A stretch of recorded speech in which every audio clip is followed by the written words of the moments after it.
recent Instagram poll with over 3,000 votes, only 21% thought we would receive a pay award over 4%. The remainder expected less or even nothing. Then we were hit with a 4.5% pay award. Certainly more than I expected, but with over 3,500 votes, 11% of people weren't happy with that amount. Can't please everyone, I suppose. Hey everyone, and welcome to The Savvy Squaddy. In this video I'll be going through the Armed Forces Pay Review Body's 54th report and highlighting the main points in relation to our pay. Now, the report is over 130 pages and contains 21 recommendations, all of which have been accepted in full. I will not be covering each one, but the report is linked below should you wish to see the reasoning, recommendations linked to your specific role, and even to see your new salary. Appendix 1 at the end of the report contains all the pay tables with the new and old annual salaries. If you ask me what your specific new salary is, I will just tell you to look at the report. It's public information, it's accessible, take a bit of ownership. Alternatively, multiply your current salary by 1.045 to work out your new one. When it comes to how much you will receive per month after tax, use an online salary calculator, which I will link below. Right, let's get into recommendation 1, which thankfully is much easier to explain than last year's. We recommend that rates of base pay increase by 4.5% for all members of our remit groups from the 1st of April 2025. So, everyone across the armed forces, including reservists from private to brigadier, will receive a 4.5% increase to their annual salaries. This also includes medical and dental officers or MODOs, veterinary officers, chaplains, and the Military Provost Guard Service or MPGS. As it's from the 1st of April 2025, this does mean it will be backdated and we should expect to see it in July's pay statement. This is the pay you will receive at the end of July, and that will contain 3 months of back pay, April, May and June. To work out your back pay, subtract your monthly old net pay from your new one and multiply the difference by 3. This will give you a good indication of the amount. As an increment level 1 sergeant, my back pay is going to be around about £340. Now, how does this 4.5% compare more broadly? Overall, we did very well in comparison to the other public sectors, coming out almost on top, albeit some have not yet been announced.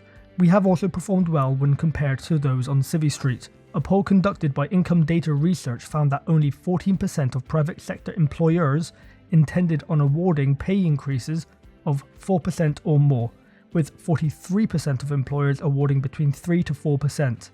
When it comes to inflation, our 4.5% pay award is greater than both CPI, which was at 3.5% in the year leading to April 2025, and CPIH, which was at 4.1% in the year leading to April 2025. Both are measures of inflation, and the difference between the two is that CPI does not factor in housing costs, which arguably are the biggest expenses to most people. Either way, our pay rise beats the previous year of inflation, giving us a bit more spending power. However, I do recognise that after years of pay lagging behind inflation, we're still playing catch up from a decade of real term cuts. Now, the report does also show how much this pay award is costing. All in all, it comes in at just under £600 million. There are probably things here you don't consider, like, with a higher salary means the MOD require to pay more for the pensions as denoted here. Also, with paying us more money, the MOD's employer national insurance bill increases, which in this case is an extra £50 million. It's also important context to realise that the Treasury is not funding this. It's coming from the allocated defence budget, which means cuts elsewhere are happening. Someone did actually reach out and informed me that a portion of their budget was cut to help fund this pay award. We can see that foreshadowing from this statement. In written evidence, MOD told us that it considered a pay award of 2.5% to be the maximum affordable for 2025 at a cost of £330 million. MOD said that every extra 1% above this value would add an additional £130 million of unaffordable pressure to the defence budget, requiring compensating savings elsewhere. So, when some of you bang on about wanting a 10 or 15% pay rise, it's not just a case of printing more cash. A 10% award will cost over £1.3 billion, and 15% would be pushing £2 billion, money that would have to be clawed back from kit, training or other budgets already stretched thin. It's a proper balancing act, and shouting for double digits without considering the trade-offs is like demanding a full English breakfast in the field with only a ration pack to hand. Something else to consider, many of you watching will have or will be promoting this year. Those who haven't promoted, many of you will increase in increment level, meaning a bit more money. So in taking that movement into account, your overall pay increase is higher than 4.5%. Let's not forget the pension. Ours is non-contributory, meaning we do not pay a penny towards it. Most other pension schemes, including in the public sector, require their employees to contribute part of their pay into their scheme. So, in some cases, the headline figure may be higher, but so are their personal pension contributions. All this to say, and regardless of the loud minority who will always find something to bitch about, 4.5% is pretty good, and was more than what most people expected.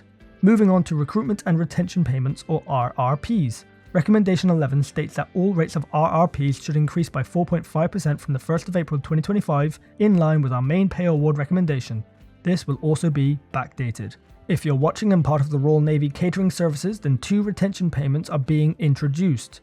Recommendation 14 highlights a £10,000 payment at your 4-year point for a 3-year return of service, and a £15,000 payment after 2 years as an OR4, or KILIC in Navy speak, for a further 3 years return of service. As is the way with retention payments, these will be taxed. Retention must be pretty poor within that cohort. Are you a Navy chef? How bad is it? Let me know down below. Whilst on the topic of retention payments, the report does also refer to the Army retention payment for junior soldiers, which was introduced earlier in the year. I have done a whole video on that, which I will link below. Recommendation 15 is for our reservist counterparts. It states that the training bounty is also increasing by 4.5%. Recommendation 17 refers to a 4.5% increase in all compensatory allowances. These are things like LSA, Unpleasant Living and Work Allowance, Recruitment and Retention Allowance for London, and more. A full list with the amounts can be found at Appendix 3 of the report. And finally, let's cover the elements that will take a bit of that pay award away. The daily food charge will remain frozen at £5.61 a day. This really only affects those that have their food bill come straight out of their salary, like those in Phase 1 training. It does not affect the majority, as we utilise pay as you dine. When it comes to accommodation, there has been some increases here. This should not come as a surprise. We may benefit from a subsidised rate, but that does not make us immune from changes affecting the wider population. The AFPRB uses the annual November CPI actual rents for housing component to determine their recommendation, which at number 18 states SFA rental charges for CAS bands A to F should increase by 7.6%. These increases are not to be subject to any backdating. We recommend no increase in the current rates of charges for CAS bands G and below. Now, there are 9 different charging bands for SFA in the UK, and this is based on the Combined Accommodation Assessment System, or CAS. It considers 3 factors when determining the charge: the condition, the scale, which is the size and the features, and the location of each property. CAS band A attracts the highest charge. If you live in SFA and are unsure of your band, check out your payslip as it says it on there. So, those in SFA from CAS A to F will have their charges increased by 7.6%. Those in CAS bands G, H and I will see no increase, and this is due to how disgraceful they were. And unlike the pay award, this accommodation increase, as well as the others, will not be backdated. The charges will come into effect from the 1st of July. Recommendation 19 just states that there will be no increase in the rates of furniture charges. When it comes to SLA, there are 4 different grades, each with their own charge.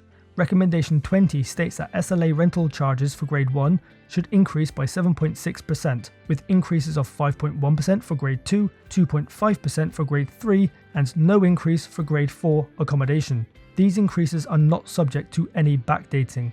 Similar to SFA, if you're unsure what grade SLA you live in, check your payslip. And finally, on accommodation, and the recommendations in general, is number 21, which states that charges for standard garages and carports should increase by 7.6%. These increases are not subject to any backdating. We recommend no increase in the charges for substandard garages and substandard carports. Now, whilst the 7.6% increase in accommodation charges is steep, please do not fall foul to thinking it completely cancels out the pay award. It of course will decrease it, but it will not wipe it out. I will show on screen the new daily charges for SFA, SLA and the garage/carport whilst I talk through a quick example. Joe is a fairly new private, recently arrived at regimental duty. Due to the announced 4.5% pay award, he has just seen his salary increase from £25,864 to £27,028, an increase of £1,164 or £97 per month before tax. Of course, we care about net pay, which is £69.84 per month, so Joe has already lost £27 to tax already. He lives in some new Grade 1 SLA at his unit, which in 2024 was £2.68 a day. This is around £82 a month, or £984 a year. With the 7.6% increase in Grade 1 SLA, that daily charge is increasing by 20p to £2.88. This is a monthly increase of £6.08, or an annual increase of £73. Not really that much, especially when his annual salary has increased by over £1,000. So, after tax, Joe's pay award leaves him better off by almost £70 per month, and when the accommodation increase is accounted for, that reduces slightly to just under £64. Suffice to say, the accommodation increase does not eat up your whole pay award, as math illiterate individuals still try to lecture me on. And there you have it. Those are the key points and considerations to take away from this year's Armed Forces pay award. Personally, I am pleasantly surprised. I was expecting below 2%. Make sure to put your back pay to some use, pay off some debt, invest it, put it towards a house, etc. Don't waste it all. And if you are able, avoid lifestyle inflation. Just because your pay has now increased does not mean your lifestyle needs to. If you were living comfortably before it came along, continue to do so and stick the extra towards a financial goal you might have. What are your thoughts? Are you happy with the amount? Let me know in the comments below. Thank you all for watching. If you liked what you just saw, please hit the subscribe button up there. And if you want to see some more videos, click over there. See you soon.